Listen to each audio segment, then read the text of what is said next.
In today's video, I am going to teach you how to remove estimated taxes in Shopify checkout.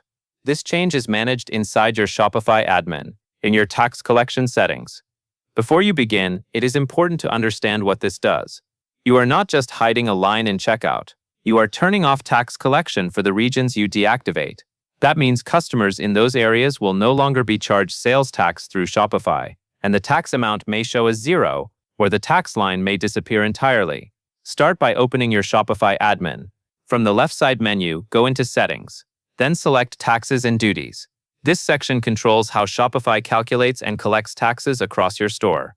On the Taxes and Duties page, look for the area labeled Manage Sales Tax Collection.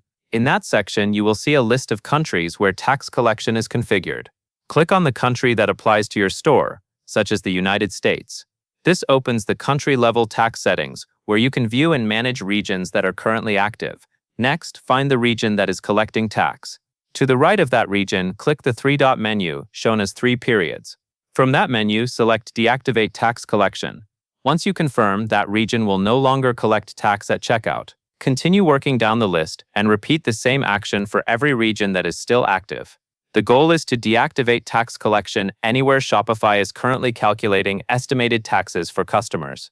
After you have deactivated all active regions, the checkout experience will update so that the tax line shows as $0, or in some cases it may not appear at all. As a final tip, after making these changes, test your checkout by adding an item to your cart and going to checkout as if you were a customer in one of the regions you updated. This helps you confirm the tax display is behaving the way you expect. That covers everything you need to know.